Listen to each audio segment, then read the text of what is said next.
우리가 엊그제 2022년도 새해를 시작한 것 같은데 이제 벌써 10여일을 남겨두고 있으며 조만간에 또 떠나보내야 하는 이런 입장 가운데 있습니다. 모쪼록 이제 남은 시간 동안 2022년 남은 일정도 잘 마무리하시고 아울러 다가오는 2023년 새해도 잘 설계하셔서 하나님의 축복 가운데 복된 새해를 맞이할 수 있기를 바랍니다. 자, 오늘 본문을 통하여서 아멘 주 예수여 오시옵소서라는 제목으로 말씀을 선포할 때 큰 은혜 받으시고 또 은혜가 된다면 아멘 아멘 하면서 하나님 앞에 화답하며 영광 돌리시기를 바랍니다.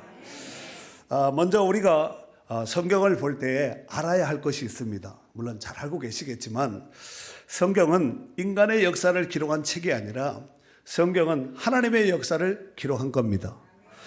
구약에는 인간의 역사 속에서 하나님이 어떻게 역사하셨는지를 보여준 것이 바로 구약 성경이고, 그 다음에 요한계시록은, 오늘 본문이 담겨져 있는 이 요한계시록은 장차 역사 속에서 어떻게 일하실 것에 대해서, 종말에 대해서 잘 기록해 놓고 있습니다. 뿐만 아니라 성경은 죄에 빠진 인간들을 구원하시기 위해서 하나님께서 어떻게 구원하셨는지, 어떤 방법으로 구원하셨는지에 대해 자세하게 소개해 놓고 있습니다. 하나님은 죄에 빠진 인간 구원을 위해서 독생자 예수 그리스도를 보내셨습니다. 그가 오신 날이 성탄절이 아니겠습니까? 이것은 단순히 어느 날 갑자기 이루어진 사건이 아니라 이미 구약 성경에 수많은 예언자들과 선지자들에 의해서 이미 기록이 되었고 예언되었던 말씀입니다. 그 중에서 하나님이신 예수님이 인간의 몸을 입고 오신, 이걸 가지고 이제 인카네이션이라고 하지요. 인카네이션. 그 다음에 오셔서 생애 동안 수많은 고난을 받고 십자가에 죽고 그 다음에 부활하시고 승천하신 이 사건에 대해서 이미 성경에 메시아가 오면 어떻게 될 것이다, 이미 성경에 다, 구약성에 다 기록을 해놓고 있습니다. 그리고 이제 마지막 예언인 다시 오실 예수 그리스도의 재림만 앞두고 있습니다. 이 재림도 막연한 재림이 아니라 이미 성경에 다시 온다고 성경에 여러 번 많이 기록을 해놓고 있습니다. 이 예수님의 재림은 막연한 먼 미래에 앞으로 우리가 죽은 다음에 먼 미래에 아마 일어날 것이다, 이것이 아니라 지금이라도 실현 가능한 사건이기 때문에 우리는 긴박성을 가지고 신앙생활을 할 필요가 있다고 생각됩니다. 그러므로 종말의 성도들은 재림의 긴박성을 가지고 살아야 될 줄 믿습니다. 자, 오늘 본문은 성경의 제일 마지막 장이고 제일 마지막 절이기도 한 말씀입니다. 그 중에서 내가 진실로 속히 오리라 라고 말씀하신 이 앞문장 가운데 보면은 이미 여기 오늘 20절에도 내가 속히 온다 그랬고, 성경 앞에 똑같은 22장 안에 7절에도 속히 온다 그랬고 12절에도 이미 다시 온다고 이렇게 말씀을 해놓고 있다는 것입니다.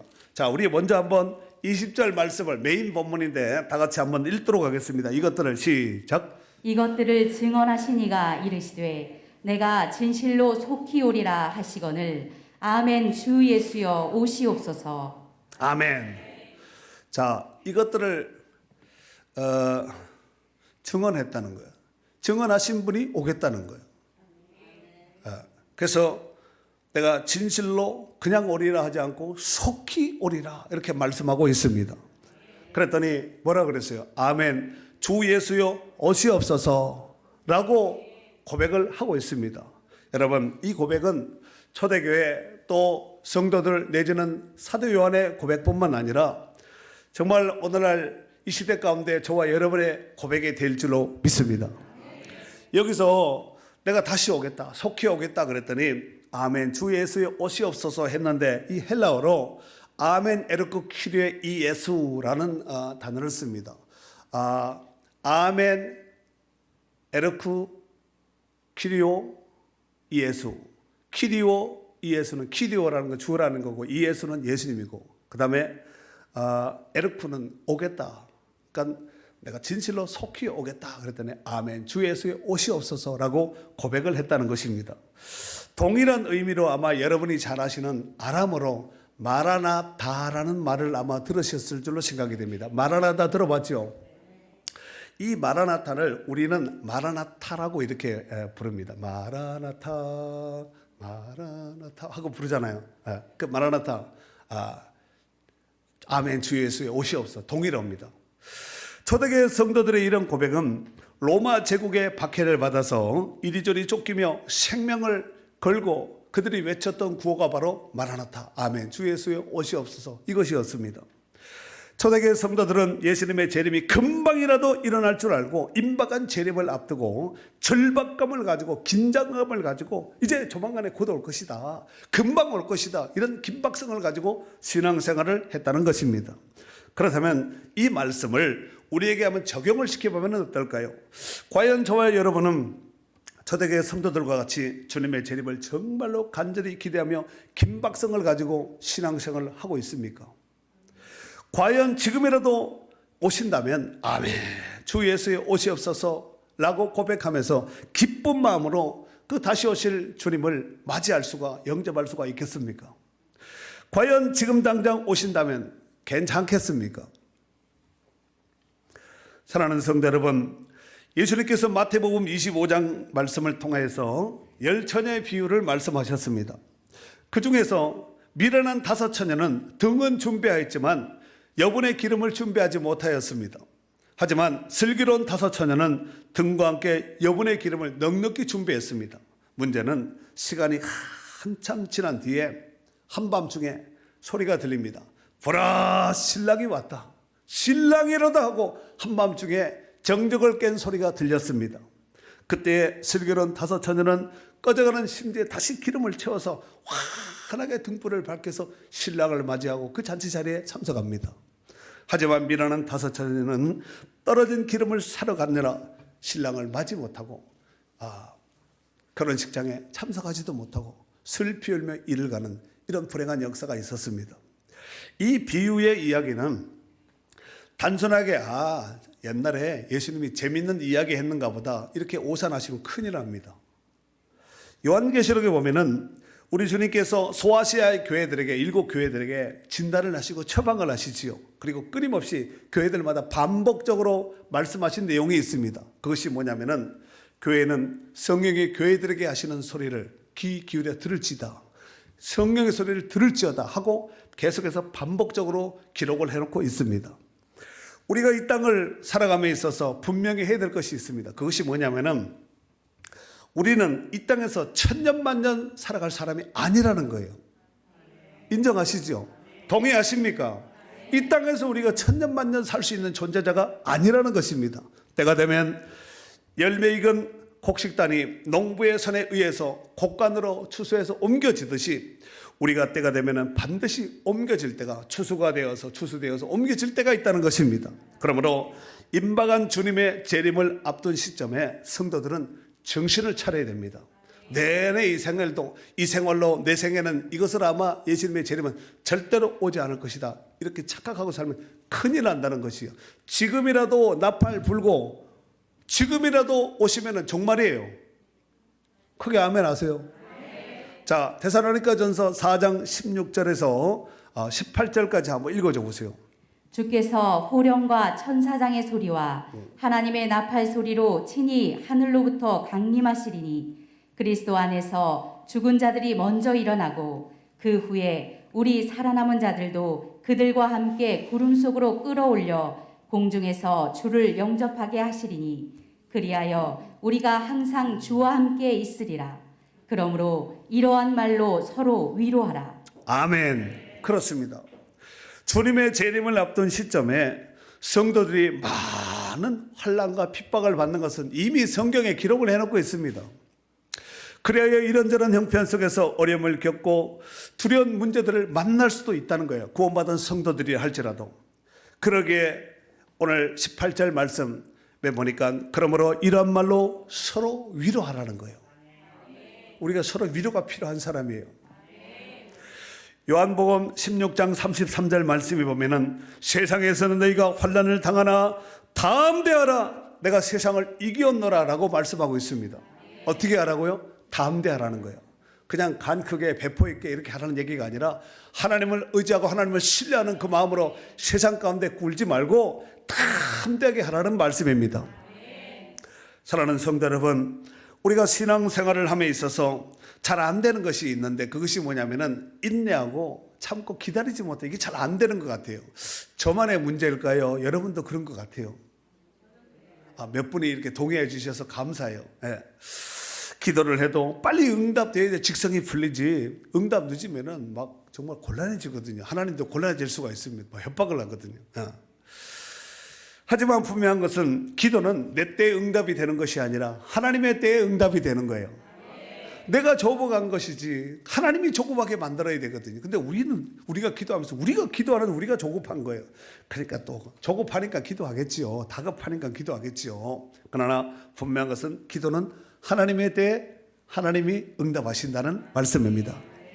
자, 그렇다면은 우리가 취하여야 될 자세는 어떤 자세일까요? 응답이 될 때까지 참고 인내하며 기도하며 기다리는 것이 굉장히 중요한 것 같아요. 자, 야고보서 5장 11절 한번 읽어줘 보세요. 보라, 인내하는 자를 우리가 복되다 하나니 너희가 욥의 인내를 들었고 주께서 주신 결말을 보았거니와 주는 가장 자비하시고 긍휼히 여기시는 이시니라. 아멘. 보라, 인내하는 자를 우리가 복되다 하느니 인내하는 자를 하나님은 복되다고 한다는 거예요. 너희가 욥의 인내를 들었고 주께서 주신 그 결말을 보지 않았느냐. 저는 가장 자비하시고 긍휼히 여기시는 이시니라 라고 말씀하고 있습니다. 그렇습니다. 이런 관점에서 볼 때 예수님의 재림도 마찬가지입니다. 예수님의 재림은 내 때에 오시는 것이 아니라 주님이 정하신 때에 오시는 거예요. 기도도 내 때에 응답되는 것이 아니라 주님이 정하신 때에 응답이 되고 주님의 재림도 내 때에 오는 것이 아니라 주님이 정하신 때에 오신다는 말씀입니다. 초대교회 성도들은 로마로부터 압제를 받으며 하루하루 파리복순같이 언제 어떻게 죽을지 알 수 없는 이런 위기 속에서 긴박한 상황 속에서 주님의 재림을 얼마나 간절히 기대하며 절박하게 절실하게 사모했겠습니까? 하지만 주님의 재림은 그들의 때에 이루어지지 않았습니다. 주님의 재림은 오늘도 지금도 여전히 보류된 상태입니다. 하지만 지금껏 수많은 다른 예언의 말씀이 다 이루어졌듯이 주님의 재림도 조만간에 반드시 예언된 말씀대로 이루어지게 될 줄로 믿습니다. 그때 주님의 칭찬과 상급이 있는 축복된 성도들이 되어야 될 줄로 믿습니다. 제2차 세계대전 때 독일에 의하여서 포로 수용소에 죽어가던 유대인들은 앞날의 삶이 너무 불투명한 거예요. 그리고 곁에서 날마다 사람들이 죽어나가는 것입니다. 이런 불안하고 초조하고 긴장감 속에서 그들이 불렀던 노래가 있습니다. 그 노래가 있는데 이 노래를 원곡의 노래 가사는 하나님이 우리에게 오신다. 우리가 기다리면 반드시 오신다. 이게 원곡이에요. 가사예요. 그런데 그들은 기다려도 오질 않고 죽어가고 점점점 열악하고 핍박과 환난과 시련이 격해지니까 가사를 바꿔서 불렀습니다. 뭐라고 불렀냐면은 하나님은 우리에게 오신다고 하셨지만 이제는 오시지 않은가 보다. 이렇게 가사를 개사한 거예요. 그때 한 젊은이는 그 불안한 절망의 시간들 가운데서 포기하지 않고 자신의 믿음을 지켜나갔습니다. 그리고 그는 사람들이 바꾸어 부르던 그 노래를 부르지 않고 이렇게 불렀습니다. 하나님은 우리에게 오신다. 그러나 조금 늦으실 뿐이다. 라고 고백을 했다는 것입니다. 그런 믿음과 소망 가운데 그런 수용소 생활을 이기고 마침내 살아날 수 있었다는 사실입니다. 그렇습니다. 주님은 우리가 생각하는 시간보다 단지 조금 늦으실 뿐이지 오질 않지는 않습니다. 지금 우리에게 필요한 것은 그 약속을 견고히 부여잡고 약속을 믿고 끝까지 인내하는 믿음이 중요한 줄 믿습니다. 베드로후서 3장 9절에 있는 말씀 한번 읽어줘 볼까요? 주의 약속은 어떤 이들이 더디다고 생각하는 것 같이 더딘 것이 아니라 오직 주께서는 너희를 대하여 오래 참으사 아무도 멸망하지 아니하고 다 회개하기에 이르기를 원하시느니라. 아멘. 주의 약속은 더딘 것이 아니라는 거예요. 오지 않는 것이 아니라는 것이죠. 너희에 대해서 오래 참으사 아무도 멸망하지 않고 다 회개하기에 이르기를 원하신다고 이렇게 말씀하고 있습니다. 사랑하는 성도 여러분, 여러분도 잘 아시다시피 코로나 바이러스 질병으로 인하여 한 2년 내지는 한 3년 동안 교회는 정말 원자폭탄을 맞은 듯이 정말 직격탄을 맞아서 지금도 사라진 교회, 지금도 신음하는 교회들이 얼마나 많습니까? 그로 인해서 그렇게 믿음이 좋던 성도들도 교회를 떠난 성도들이 많습니다. 그래서 가라앉은 성도들이 참 많죠. 가나 안 나가. 심지어 교육자마저도 교회에 뿌리를 내리지 못한 자들이 그렇게 많다는 거예요. 이게 통계가 나왔습니다. 그들은 그렇게 말을 하지요. 나는 교회는 안 나가지만 예수는 믿는다. 그렇게 될 수도 있죠. 또 어떤 이는 교회는 안 나가도 나는 신앙생활 잘하고 있다. 교회를 안 나가는데 신앙생활을 잘하고 있다. 글쎄요. 하지만 저는 그런 분들에게 감히 이렇게 말씀을 드리고 싶습니다. 예수님은 우리의 신랑입니다. 교회는 신부예요. 예수님이 신부예요. 신랑이 신부를 통하여 자녀를 낳듯이 예수님은 신부되는 교회를 통하여서 하나님의 자녀를 낳고 양육되어지고 사명을 감당하시기를 원하신다는 거예요. 중세시대의 교부인 키플리안이라는 사람이 있었는데 이 사람은 이런 말을 했습니다. 교회를 떠나서는 구원이 없다. 교회는 어머니다. 교회를 어머니로 받지 않는 자는 하나님을 아버지로 받을 수 없다 하면서 교회를 높였습니다. 그리고 장로교의 아버지라고 일컫는 존 칼빈도 기독교 강요 4권 1장 1절에 보면은 다음과 같이 고백을 했습니다. 하나님은 교회의 가슴 속으로 그의 아들들을 불러 모으시고 어머니와 같은 교회의 지도자를 받아 그의 아들들이 양육되고 성장되어 신앙의 목표에 도달되기를 기뻐하신다.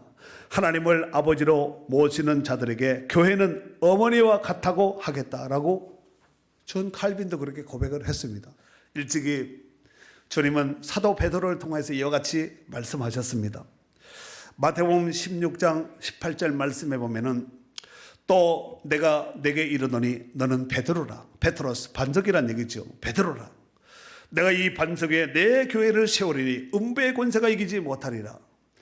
내가 이 반석 위에 내 교회를 세운다고 말씀하셨습니다. 여러분 이 땅에 있는 모든 교회는 주님의 교회입니다. 이단이 아니라면 잘못된 교회가 아니라면 주님의 교회가 맞습니다. 에베소서 5장 27절에 보면은 자기 앞에 영광스러운 교회를 세우사 티나 주름 잡힌 것이나 이런 것들이 없이 거룩하고 흠이 없게 하려 하심이라 그랬습니다. 하나님은 교회를 세우는데 약한 교회, 부실한 교회, 별 볼일 없는 교회, 영향력을 끼치지 못하는 교회 이런 교회를 세우려고 하는 것이 아니라 자기 앞에 영광스러운 교회를 세워서 티나 주름 잡힌 것이 없이 거룩하고 흠이 없는 영광스러운 교회를 세우기를 원한다는 말씀입니다. 우리를 통해서 하나님이 그 일을 하시기를 원하신다는 말씀입니다. 이러보건대 혹여나 저를 포함한 교회 안의 사역자들 또 주의 일꾼들이 좀 부족하더라도 주님이 세우신 종들로 여기며 귀하게 여기셔야 됩니다. 우리의 목사와 장로와 교사와 선지자와 이렇게 세웠다고 에베소서에 보면 그렇게 말씀하고 있지 않습니까? 그들이 완벽해서 세운 것이 아니에요. 부정한 부분이 있습니다. 그러나 부정한 부분이 나타나고 연약한 부분이 나타나면은 노아의 아들 가운데 함이라는 아들이 있었지요. 함. 이 사람이 함 하고 있어야 되는데 함을 거꾸로 해가지고 온 동네 그냥 형제들한테 따따붙다 하고 떠들고 다녀서 결국은 그 아들 후손들까지 저주받고 말았지 않습니까? 이렇게 되면 안 된다는 것이에요. 인정하시지요? 오히려 흠이 보이고 부정한 것이 보면 아이고 참 저렇게 목사님도 연약한 부분이 있고 전도사님도 연약한 부분이 있고 또 장로님도 권사님도 안수집사님도 집사님도 저렇게 연약한 부분이 있구나 하고 불쌍히 여기고 성령의 역청을 발라서 기도의 역청을 발라서 기도하고 허물을 감싸줘야 되는데 하여튼 보이기만 하면 온 동네 막 낫다붙다 하고 막 이렇게 되는 거예요. 이렇게 되면 안 돼요. 그래서 성도들도 잘 뿌리 내린 나무같이 되어서 교회 안에 잘 뿌리 내려야 됩니다. 나무가 뿌리 내리면 살잖아요. 성도들도 잘 뿌리 내리면 그 영혼이 살게 돼 있습니다. 네. 주님의 영광이 드러나는 영광스러운 교회를 세움에 있어서 기둥감같이 귀하게 쓰임받는 저와 여러분이 되어야 될 줄로 믿습니다. 마지막으로 오늘 본문에 주님이 다시 오신다고 말씀하셨는데 내가 진실로 속히 오리라 하셨으니 우리는 어떻게 화답해야 될까요? 아멘. 주 예수여 오시옵소서. 라는 고백과 재림 신학으로 확실하게 굳게 서야 됩니다. 준비도 하지 않고 그냥 오라고 하면은 혼나요. 주님이 오면은 앞에 12절에 보면은 각 사람이 일한 대로 갚아준다 그랬다. 이렇게 말씀하고 있잖아요. 그럼 일하지 않고 오시면 어떻게 될까요? 큰일 납니다. 혼납니다. 내가 준 걸 가지고 뭘 했냐? 그러면은 뭐라고 답변을 해야 될 거 아니에요. 달란트 비유해서 한 달란트 받은 종이 어떤 책망을 받은지를 보면은 우리가 한번 타산지석의 귀감으로 삼아야 될 줄 믿습니다. 자, 그런 자들에게 아멘. 주 예수의 옷이 없어서 이렇게 산 고백, 소망의 고백을 한 자들에게 우리 주님이 뭐라고 오늘 성경에 기록을 해놓고 있냐면은 21절 성경에 오늘 22장 요한계시록 22장 21절은 성경 중에 마지막 끝절이에요. 더 이상 성경이 없습니다. 자, 그런 자들에게 우리 주님이 이와 같이 축복의 말씀을 주셨는데 다 같이 21절 말씀 한번 크게 읽고 마치도록 하겠습니다. 자, 읽습니다. 시작. 주 예수의 은혜가 모든 자들에게 있을지어다. 아멘. 아멘. 이 하나님의 은혜가 아멘. 주 예수의 옷이 없어서 이렇게 고백하는 자들에게 이 은혜가 있을지어다 하고 고백한 것입니다. 오늘 그 은혜가 오늘 우리 가운데도 함께 있기를 바랍니다. 그래서 영광 가운데 구름 타시고 하나님의 나팔 소리로 친히 강림하실 때에 그날에 하늘로부터 이끌림을 받고 들림을 받아서 정말 주님 앞에 섰을 때 잘했다 칭찬받고 영광스러운 하나님의 자녀로서 상을 받고 칭찬과 명성과 부여함을 드리고 영생 복락의 주역이 될 수 있기를 주의 이름으로 축원합니다.